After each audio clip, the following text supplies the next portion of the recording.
There's the pass to Leitner. Puts it up. Yes!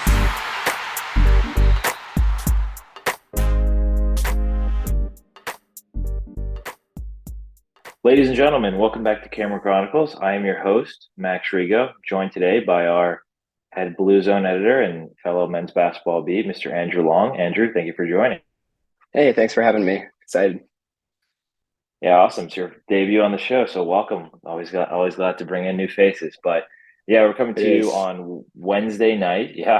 Wednesday night, day before Thanksgiving. So hope everyone out there is doing well, enjoying the time with their families. Duke has its trip to Portland this week. Team already traveled up to Oregon earlier in the week, and now they will play in the Phil Knight Legacy tournament, or the PK85 for short. Second time this tournament's been held. Duke obviously was in the PK80 back in 2017. They won their side of the bracket against Florida in the final, and they beat Texas in the semifinals. So there's some history here. And obviously the first round game for Duke will be against Oregon State tomorrow. Oregon State, a team that went 3-28 last year, coming off an Elite Eight appearance, actually. So kind of a wacky couple of years for them. But yeah, tomorrow at 3:00, Duke obviously is in the legacy part of the tournament. There are two tournaments here, the legacy and the invitational. In terms of Duke's side of the bracket, I'm pulling it up right now. Some heavy hitters. Obviously, Duke has Oregon State, which is not supposed to be a very tough game. Oregon State is 243rd according to KenPom, and lost to the 262nd team in KenPom in Portland State earlier this year. But the bracket for the PK85, the invitational, it includes North Carolina, so that's an interesting one. But in terms of on Duke's side of the bracket, actually, there's Gonzaga, there's West Virginia, there's Xavier, Florida, and Purdue. So those are all teams that Duke could be facing. Duke, if likely it wins against Oregon State, it's favored by 18.5. Duke wins that game, it will face the winner of Florida and Xavier on Friday. And the final would be Sunday against Gonzaga, most likely Gonzaga, Purdue, or West Virginia. Gonzaga has Portland State, I believe, in the first round game. So exciting week on hand. Andrew, you will be over there in Portland for most of the week. Yeah, I will be. I'm driving out super early tomorrow morning. I'm from Idaho and I'm home for Thanksgiving. So it's a little shorter trip for me than most, but I'm excited. Yeah. It's gonna be a pretty incredible opportunity. Yeah, no, it'll be awesome. And what's one thing that you're looking for? I mean, I know I was a little long-winded in kind of going through the bracket, but what's one thing you're looking forward to this week from Duke's perspective? Yeah, I mean, I think from Duke's perspective, this is another opportunity just for the team to test itself. I think that's kind of my 2 cents on it, especially if you can play someone like a Florida or an Xavier in the second game, and then possibly Gonzaga or Purdue in the final game. Like, these are all teams that should be in and about. Come March, probably not all of them will be contenders. Gonzaga will obviously hope that they are. But I mean, they've had a couple kind of gimme-ish games at home in Delaware and Bellarmine, and they ran Kansas pretty close. So I think the big thing for this is just really seeing where these Blue Devils are early in the season, and these teams can definitely provide that test, especially away from home. I guess specifically on kind of on the floor and sort of away from the tournament as a whole, I'm excited to see what Tyrese Proctor does. I think that's been a big thing. He hasn't had the smoothest start to life in Durham so far, but a lot of people have been seeing a bit more development on his end. I know I think it was 2 games ago against Delaware that he got a double-double, put up a good rebounding performance again against Bellarmine. And I feel like if he's given the keys to that offense, he can definitely start to get some stuff going. So I'm interested to see how he plays. Yeah, definitely. He had 13, I believe 11 rebounds and 4 assists against Delaware. So that was kind of the first really good performance of his college career. I mean, he played well in the second half, I thought, against Kansas. They let him operate a little bit there and run some of the offense. But yeah, Delaware was kind of his first standout performance of the season. Actually 10 rebounds. I'm stand corrected against Delaware, but yeah, this will definitely be a test. I mean, Duke, Kansas obviously is by far the hardest team Duke has played. I thought Bellarmine was a good test because their offense is really unique and they pass and cut very well. But I think this week will be really fascinating because, past Oregon State, Duke again is favored by 18 and a half. Could depend, on where you look. Could couple points either way, but Duke should take care of business there. Oregon State again, 3-28 on the season. But I think that Friday game against either Florida or Xavier would be interesting because Xavier almost knocked off Indiana, who is number 11 in the country, led by one of the best players in the country, and Trace Jackson Davis. And Florida came back from down 17 against apparently a bad Florida State team. It's a little surprising to me. I thought they came into the season with a real chance to make the tournament after missing last year, but Florida was down 17 at the half and came back and won in Tallahassee last week. So two good teams that are probably on the horizon for Duke on Friday. And then you have potentially a rematch with Gonzaga from Thanksgiving week game last year, which was an incredible game, one of the best games of the whole regular season in the whole country. But Gonzaga and Duke have to get there. I mean, Gonzaga is going to have to play Portland State in the first round game, and they would play the winner of Purdue, West Virginia. Purdue obviously has one of the better bigs in the country, and Zach Edey. West Virginia always going to be tough with Bob Huggins. So I think, for me, I think I'm really looking to seeing how Duke's bigs play, because if you look at the matchups, if they could get to that final, they'll have to play either Drew Timme or Zach Edey. Those are the two most likely matchups. West Virginia could make a run, but Purdue and Gonzaga are the two of the other three best teams in the legacy part of the bracket, along with Duke. How are Kyle Filipowski and Dereck Lively gonna hold up, and to an extent Ryan Young? Filipowski, I think, has been a pleasant surprise for me, at least defensively.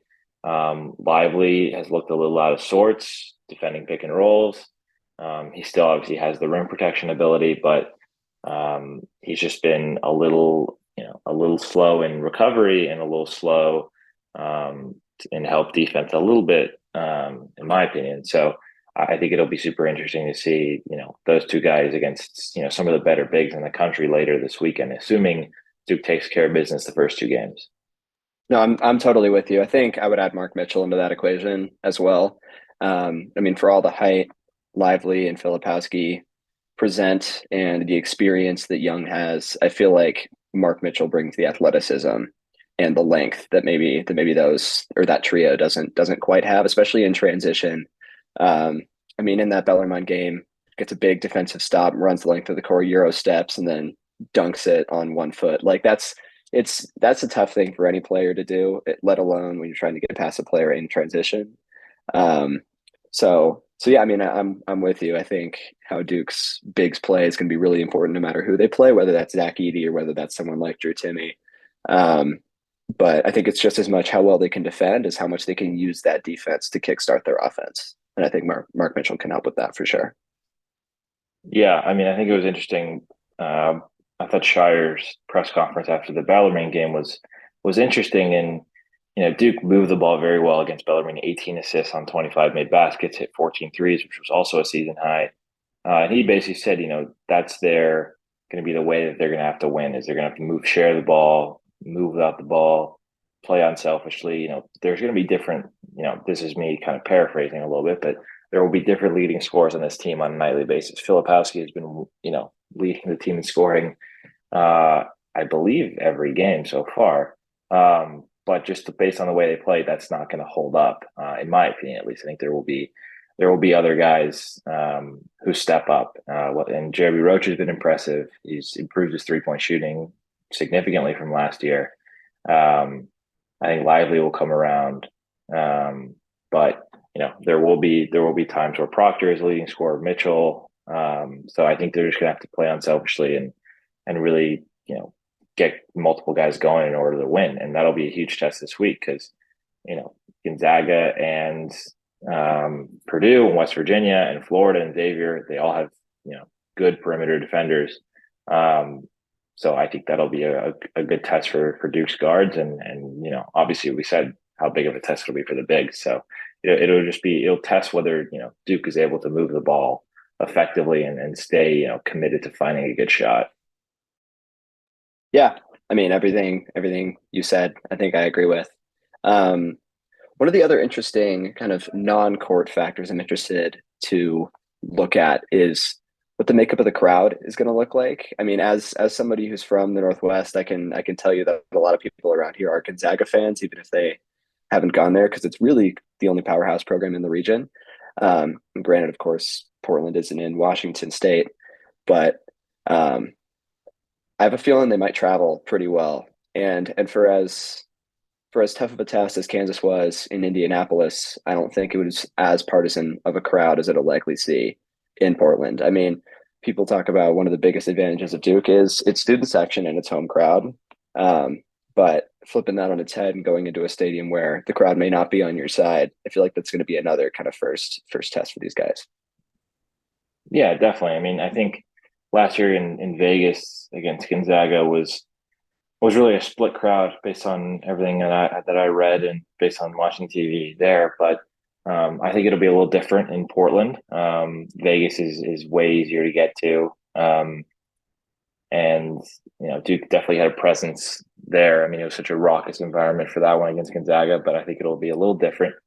One thing I want to note is Filipowski did not lead Duke in scoring in the first game. Actually, Mark Mitchell did. So that, again, shows you that multiple guys will lead this team in scoring on a nightly basis.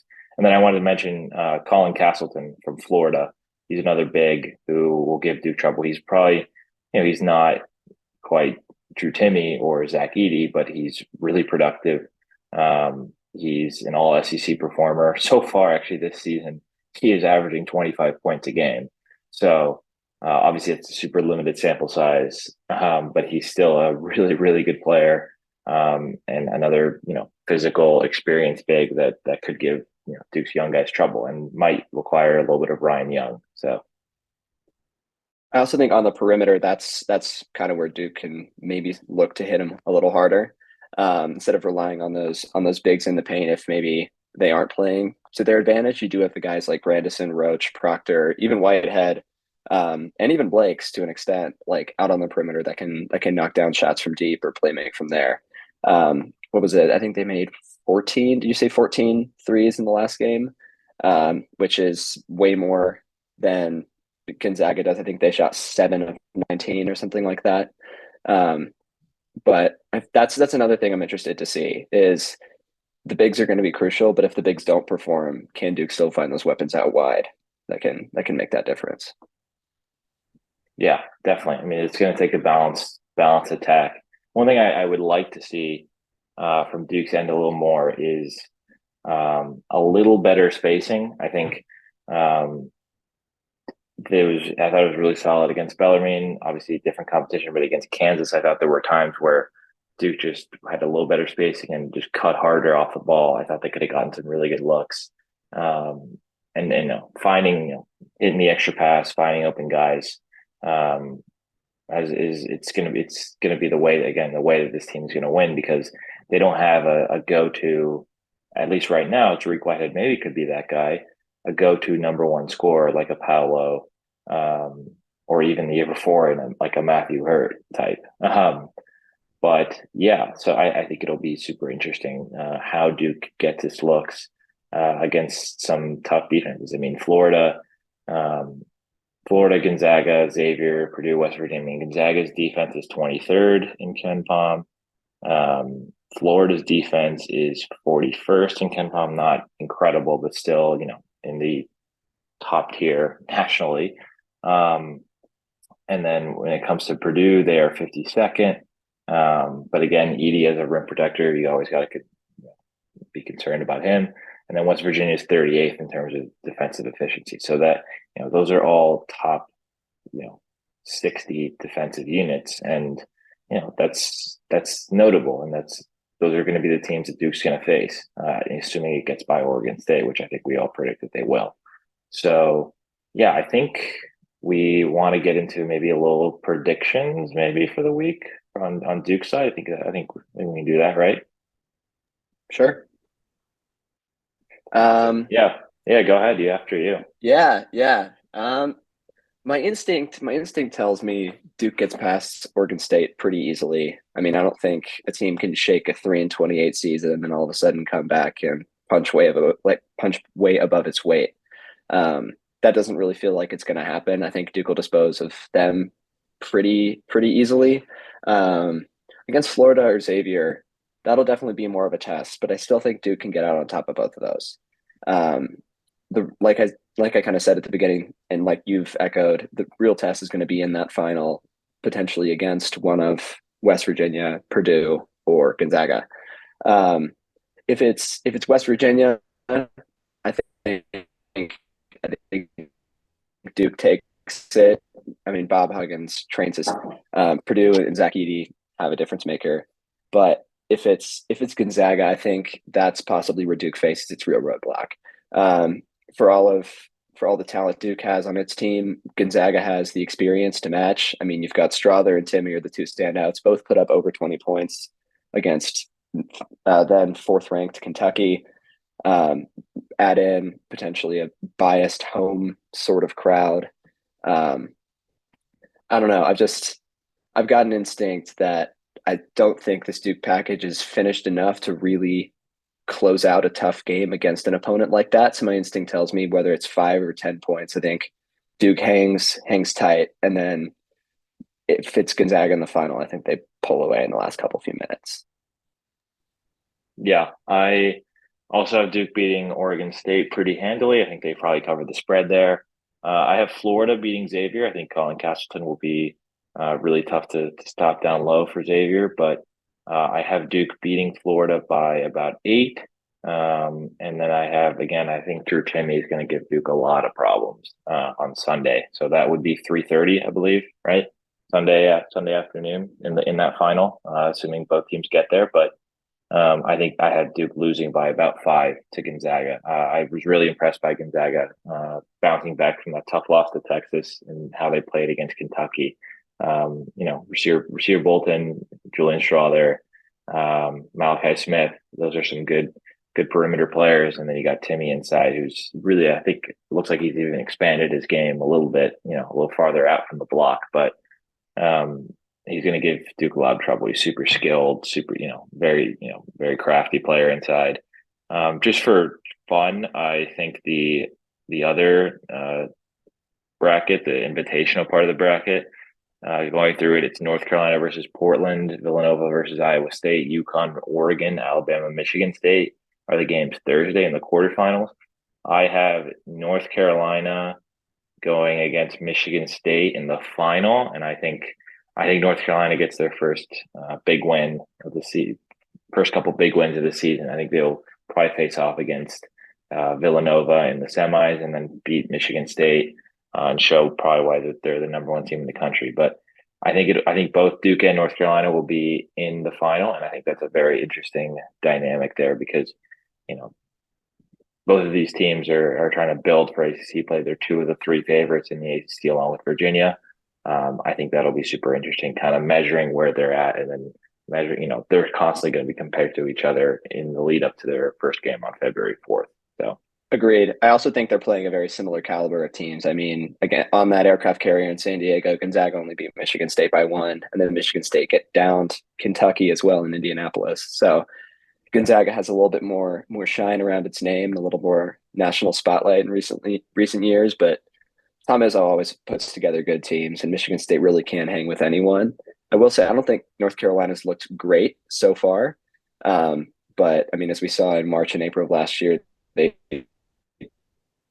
know how to step up to the occasion when there is one. So I'm with you. I think North Carolina makes the final, and I think they win. It's gonna be interesting. I'm looking forward to it. Yeah, super excited for that one. But I think that's kind of all we had. A couple things to just note. One thing I'm kind of looking for is how will Dereck Whitehead play this week? He's kind of struggled in his first couple games back, at least from the field. But I think he is so talented as a scorer, and he will round in a form defensively to the point where I think he's going to be one of Duke's leading scorers and go-to guys. If they need a bucket down the stretch. I mean, looking at the stats now, he's Yeah, he's 4 of 15 from the field, 0 for 5 from three, and he's only scored a total of 8 points in 2 games. But I'm encouraged at least that he's still willing to shoot it. I mean, he shot 11 times in 16 minutes against Delaware. Might need to rein that in a little bit, but I think most coaches would rather have a guy who's willing to shoot it than someone who's too tentative, especially with a recruit of his caliber. So that's one thing I'm also looking for. Another thing to note, obviously, Andrew, you're traveling to Portland tomorrow. Our Jonathan Leviton will have in-game coverage for the game. And then we also have Leah Boyd helping out this week, and Andrew, you and our M. Adler will be in Portland the rest of the week, Friday on, correct? Yeah, we'll be tag teaming it. We'll also be at the Duke UConn women's game as well. So keep an eye out for that. Yeah, that is Friday, correct? Yes. Yep. Okay. Right after the men's game. Yeah. So assuming both teams advance, Friday will be a pretty loaded day of Duke basketball, and for both men's and women's. I think that'll be super interesting. Women's team 5-0, but hasn't really, Texas A&M, the only Power 5 team they've beaten. They've won at Davidson, but this is the first real test, obviously of the season, and their first game of the PK 85 is actually Connecticut. That's their first round game, and if they win, they would play the winner of Iowa Oregon State, or if they lose, they would play the loser of that in the final on Sunday. So yeah, we will have all of our coverage from Portland for you over the next couple of days. So make sure to check out our website, DukeChronicle.com, and follow us over on Twitter at Duke Basketball. So Andrew, thank you for joining, and thanks everyone for tuning in. Thanks for having me. All right, awesome. Thank you. Thanks everyone for tuning in. Have a happy Thanksgiving.